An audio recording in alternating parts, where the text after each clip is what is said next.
So first of all, very quickly, just to introduce Kids in Museums. So we are a national organisation that tries to support museums to better work with children, families and young people. If you're not familiar with our work, we have a manifesto which is created with families and outlines things that we think all museums can do to make a great visitor experience. We also run an annual award for the most family-friendly museum in the UK. This year it's been slightly changed because families weren't able to visit museums really to judge them over the summer. So we've done an award about all the digital content museums produced during lockdown. We also have about 60 or so free digital resources on our website. And we run a range of free and paid for training courses about things we think that are relevant to everyone who works in museums about working with children and young people. So at the moment, we are doing a lot of work about supporting staff to welcome families back, obviously in an environment that's now slightly different because of all the requirements of social distancing, PPE, and all the things that have had to be taken out of museums to make them safe. We also run an annual day called Takeover Day, which is a day when children and young people go into museums and do adults' jobs. This has a digital life as well when children and young people take over museum Twitter accounts. So that's a little bit about Kids in Museums. So for today's session, I'm going to talk, first of all, a little bit about the background to the climate emergency, why Kids in Museums started working in this area, and why we feel it's particularly relevant to working with children and young people in museums. I'm then going to let you think a little bit about where your organisation is in relation to the climate emergency, show you some examples of how organisations are already working in this way, and then attempt to put you into breakout groups to have a bit of a discussion about how you might take some of these ideas into your own organisation. As I said, I will try and allow time for questions at the end of the session, but if there's something that comes up while I'm speaking, please just pop it in the chat and I will pause at the end of each of the presentation bits and answer anything that's come up. So if everyone's okay, I'm going to press on with the first part of the workshop.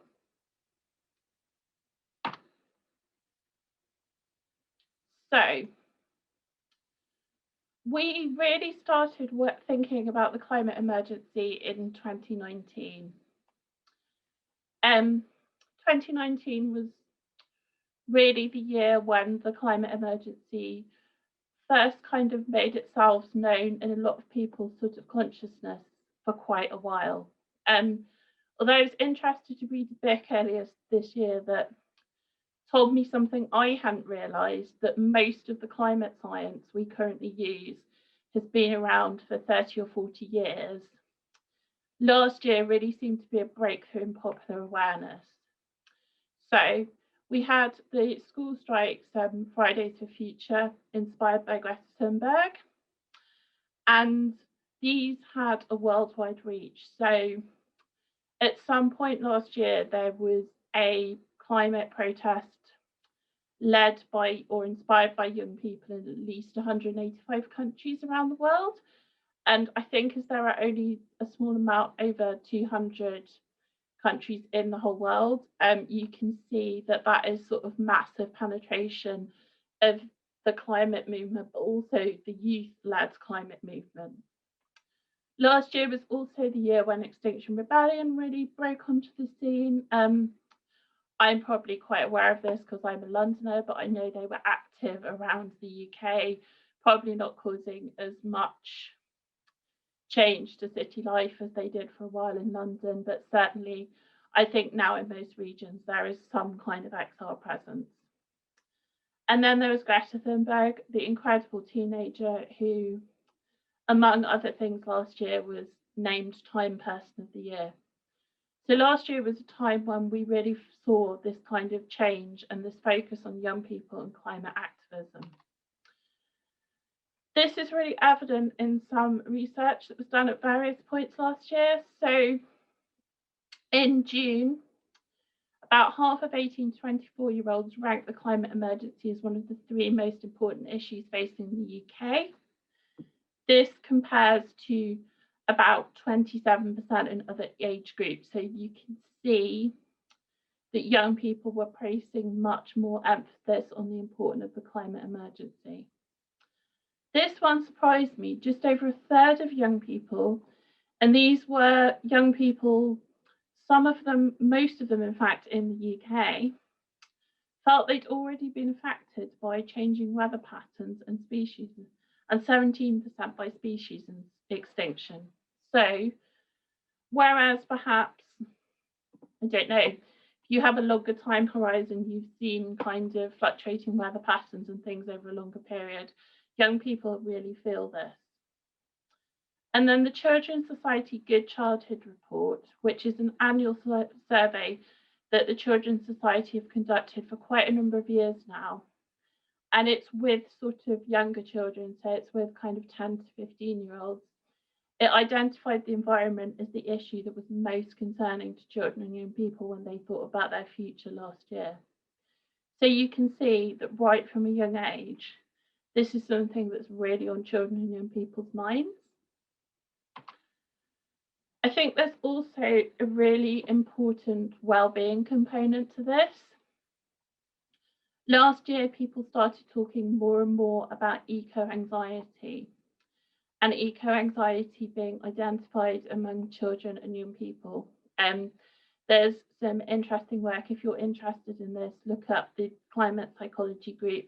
They've done a lot of research and writing about this. And at one of their exhibitions last year, the Science Gallery London had an eco-anxiety project as part of the exhibition. And the aim of this project, which was a partnership with King's College London, was to find out how much anxiety and stress about climate motivated people to take action. And the Wheel of Wellbeing, you can see on this slide, identifies taking care of the planet as a key component of well-being. And I think that really highlights something about the climate emergency. Obviously, there are sort of different stories you can tell about it. And there's a huge, overwhelming global or national story, which might seem too much for some people to take on and might actually be demotivating. But there's also a way of thinking about it that breaks it down into smaller, more achievable actions, the types of things that you were telling me about in your introductions. And that for some people feels like a much more manageable way to think about it without it becoming anxiety inducing and stressful. So I think that's something that's really important to think about with this topic. What stories you choose to tell and how you motivate people. And obviously different people are motivated by different things, so you're going to want to think about a mixture probably. Then, just to briefly think about this year, COVID-19 hasn't, well, it's probably stopped the momentum of most things, but I think given that the climate emergency had gained so much traction last year, I think there's a feeling that COVID-19 perhaps stopped a lot of that sort of forward momentum in its tracks. And I think everyone knows, I don't really need to spell this out, but we're now living in a very different world and with a fairly uncertain future, particularly in the sector we work in. I think there are some interesting things that have happened around the climate during lockdown. There were huge short-term reductions in carbon emissions and air pollution because all of a sudden everybody stopped moving globally. But although they were significant in a small way, they actually probably won't, scientists think, have any long-term impact on the overall process of global warming. What this does show, though, is the potential for longer-term behavioural change. We've all discovered that we can work at least in some way from home, that we don't need to travel as much for work. We're having a conference today. Normally, to speak at a conference like this, I would have jumped on a train at stupid o'clock in the morning to come to the Southwest. It would have been lovely to see people, but it's perfectly possible without the travel. I think the most important thing is thinking about the post-COVID recovery and how that can be tilted towards creating a greener future. And that's being played out a little bit at the moment, although perhaps not as much as some people would like in some of the conversations that are going on in the presidential election in America about the Green New Deal. I think the other effect of lockdown has been engagement with local nature. The People in Nature survey, which is a national government survey in England, has shown about half the population are now spending more time outdoors. And there were some lovely things museums did during lockdown. This example on the screen is from the Museum of Zoology in Cambridge, where they did a series of bingo cards about local nature for people to look at in their gardens. So all of that has been the backdrop for kids in museums thinking about this issue. We originally started thinking about it in 2019, where there was a huge amount of momentum for young people, but we thought it was important to try and continue into 2020 because we don't think this wants to be forgotten. I think this has a number of things to do with museums. Museums have a social responsibility. They are trusted as credible sources of information. They're places for difficult conversations. And there's some interesting US research from the data scientist Colleen Dillenschneider, who, if you don't know her, it's well worth subscribing to her newsletter and blog, that suggests that people, especially under 30s, feel that museums should act. This is becoming an increasing part of the funding landscape. And it's also really important in terms of younger audiences for creating a feeling that museums are relevant. We've all seen lots of research that suggests young people don't feel particularly that museums are for them. I remember when I first started my job at Kids in Museums, reading our Hurdles to Participation for report. And one thing that really jumped out at me was museums being characterised by teenagers as walruses, slow, cumbersome, awkward animals. Recently, only a couple of weeks ago, the DCMS published research, admittedly only about London museums, but it said that only 12% of 16 to 24-year-olds agreed that these museums told stories that were relevant to them. The same DCMS research shows that young people want museums to tackle social justice issues. And a 2017 survey from Museum Next showed that people under 30 were more likely to visit a museum if they saw it as addressing issues like the climate emergency. So I see this as a kind of win-win for museums and young audiences. You'd be doing something that's really important that helps you with funders, but also it gives you the potential to reach an audience that you might not normally reach. So I'm going to stop sharing my screen for a minute.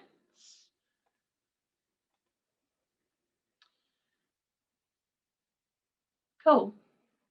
Okay. So what I'm going to attempt to do next is I'm going to give you a poll to have a look at on Zoom. I've got 4 questions in the poll about whether your museum has various policies, whether it's spoken publicly about climate, and whether it's already made any changes to do with the climate emergency and how it involves young people. So I'm going to launch the poll and give you a few minutes to fill it in, and we can have a look at the results. I think most of you seem to have voted, so I will close the poll in a minute. So it looks like the majority of people who've been able to respond have got an environmental policy. A smaller number have made some kind of public statement about the environment. That's interesting.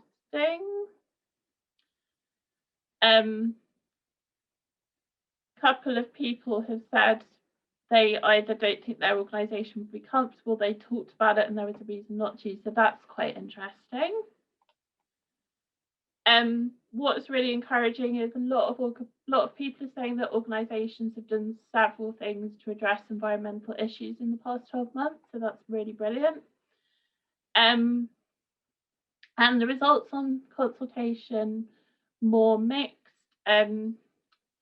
Not many people have a regular group of young people, which actually mirrors trends we're seeing across the whole country, so that's actually not surprising at all. I'm glad to see that people are consulting on some projects, and maybe those who said you consult with other groups, not young people, that might be something to work on in the future. Okay, thank you. So for the next bit of the session, I'm just going to share a few examples that we've seen over the past year of different ways people have supported or involved young people with thinking about or working on the climate and ecological emergency. There are lots of different ways you can think about involving young people. I think before you do this, it's really important to think about how far you're prepared to be challenged by them. There are a lot of young people who have quite strong views on this issue and could come in, and we've seen examples of where in fact they have come into organisations and really pushed quite hard for things they've wanted to change. So I think it's really important before you start doing any kind of work like this to be really strong and certain about your organisational position. Make sure it's shared throughout your organisation and make sure you've thought about the areas that you're prepared to be challenged and make changes and others that are just not possible for you at the moment. There's kind of no judgment in that. I just think it's quite an important thing to have in place before you start doing any kind of work like this. So, I don't know if there's anyone here from Bristol Museum, but this project took place in autumn last year. It was a really great, lovely project, quite simple.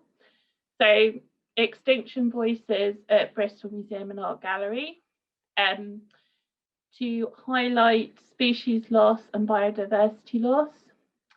They veiled, very simply, with just some black material, 32 specimens in their natural history collection, all of which were either extinct or in danger of extinction. Local children were part of the impetus for this project, and they were also involved alongside scientists and the curators in developing it.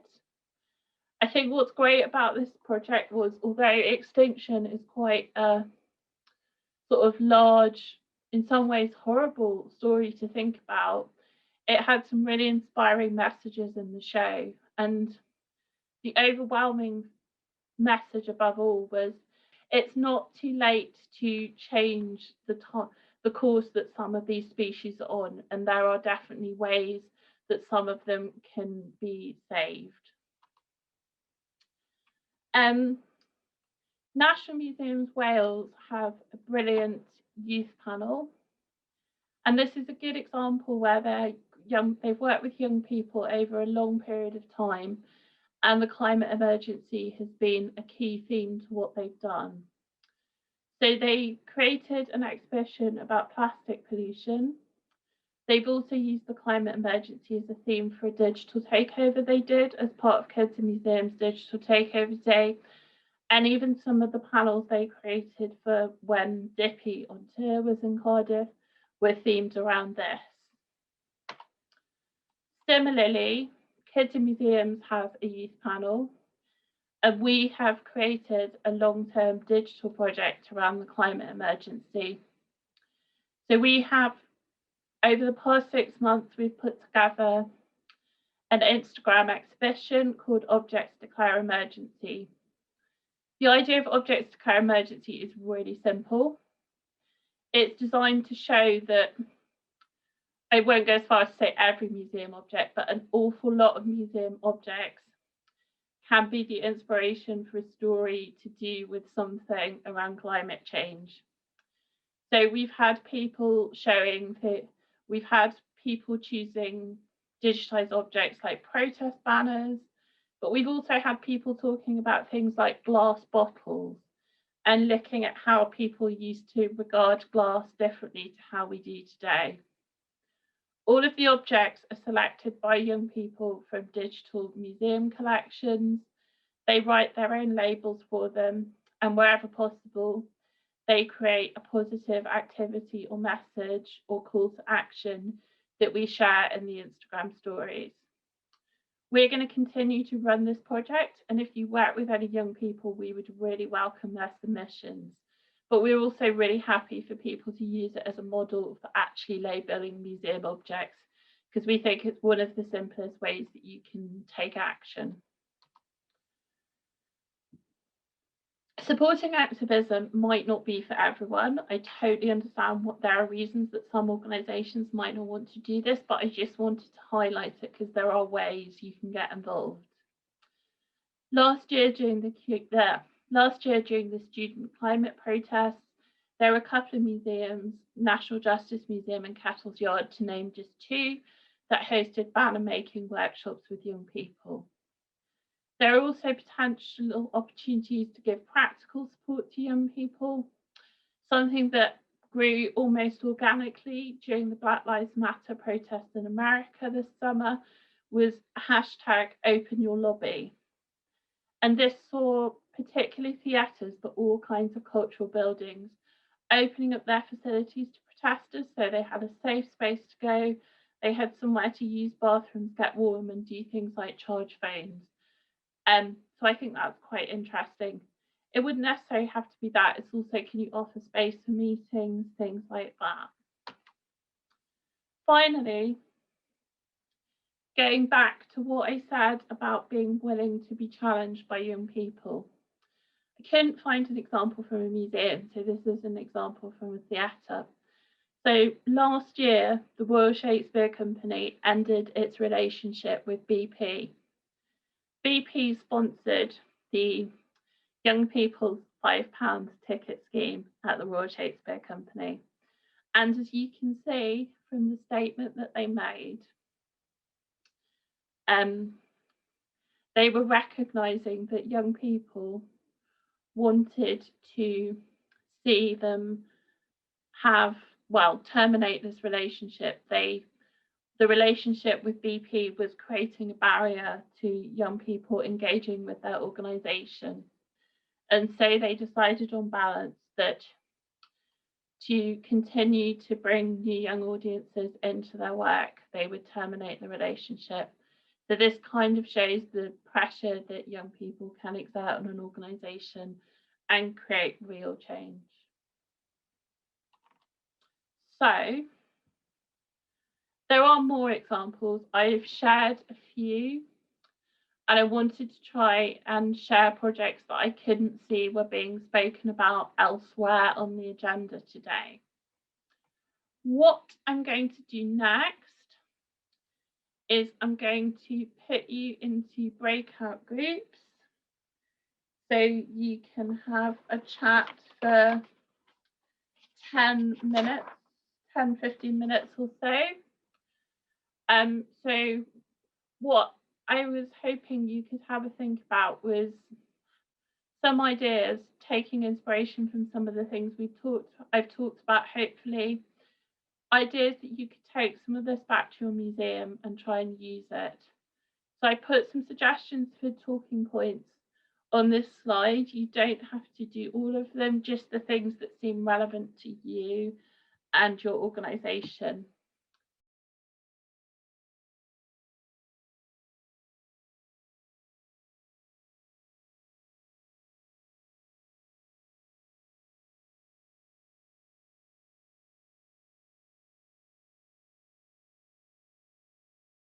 I think we've got a few minutes left, so if anyone wants to ask any questions, wave your hand and I'll try and spot you or pop them in the chat. Hi, is it Iona?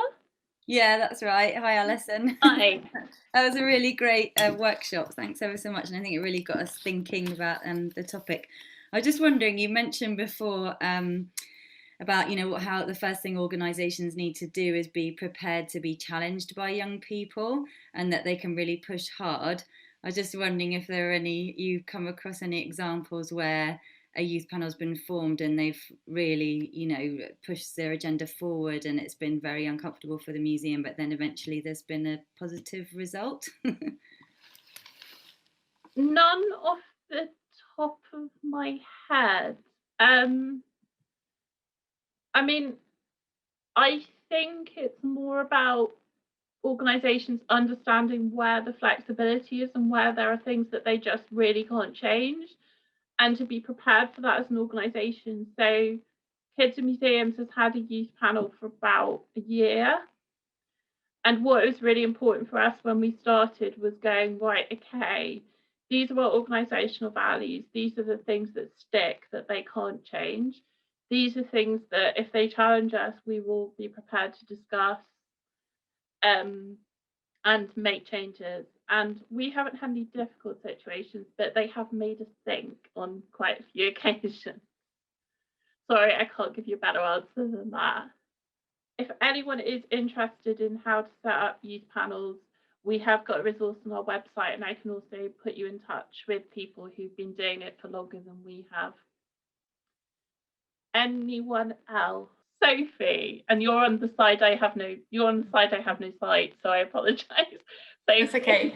I was just going to say I can actually answer to Iona's question. Oh, perfect. Yeah, if that's useful. So we've been working with a group of children for a few years now on our redevelopment. So it's a sort of full co-design project. And when we started, we began the sessions by asking them what they wanted from a new museum, what would they put in, how would they design it, and they came back with some lovely ideas, but actually we didn't prepare them properly, and we found that they were disappointed when they couldn't have a tiger in residence and a slide and things like that. And actually it taught us about how to frame the questions better. And actually there's a sort of balance between getting them excited about the project and encouraging that sort of blue sky thinking, but also talking amongst yourselves about actually, yeah, like you said, Alison, like what you're prepared to do. If they come back and say, we want a spiral slide in your museum, like, do you want to say no to that? You've invited them in and asked their opinions, and then you have to deal with the consequences if you can't say yes, and be prepared for crazy stuff. And we've worked with children on lots of exhibitions, and I think we're getting better at asking the right questions. But yeah, sort of setting expectations and managing them with 7-year-olds is really difficult, actually. I'm guessing, are you from the V&A Museum of Childhood? Yeah. Cool. Thank you. That's really good advice. Laura, who I also ignored, my apologies. That's all right. That's fine. I was just checking the time as well. It's a quick question about whether anyone in this group works specifically with supporting young people on the subject of eco-anxiety. Alison, you mentioned it, and I've taken note of the organisation that you mentioned about Climate Youth Act, the Climate Psychology Group. So I'm going to look that up. But if anyone else has got any hints and tips, because I see it quite a lot with working with young people as a growing concern. The only thing I can really say is when we were looking at this, we didn't find that much information. Childline has now got a specific page on its website about climate anxiety, and there's a little bit of information on the Young Minds website, but there isn't much about. Most of what I've read about it has been in newspaper articles and blogs. So And also the other thing I haven't seen is the project that was going on at the Science Gallery last year. I haven't seen any of the results from that, so I'd be interested in that. It's really helpful, thanks. It's a growing area, I think. Absolutely, I see it a lot in schools, and over the last 3 or 4 years, it's definitely grown, and it's, yeah. And I think it's a really important consideration for any work like this. You do have to be prepared that some of the participants could be frightened, overwhelmed, or have connections. Absolutely, and therefore they shut down. And yeah. Yep. Thank Anyone else? Maybe shout at me as I prove that I can't see. Cool. Anyone? Because, right, we're a little bit over time. I've eaten up some of your break. I apologise. Thank you all for coming along, participating, being such a great group. I will see if I can send my presentation out, if that's useful, with some hyperlinks to some of the projects I referred to. The session has been recorded, and it's been a real pleasure to see you all. Housekeeping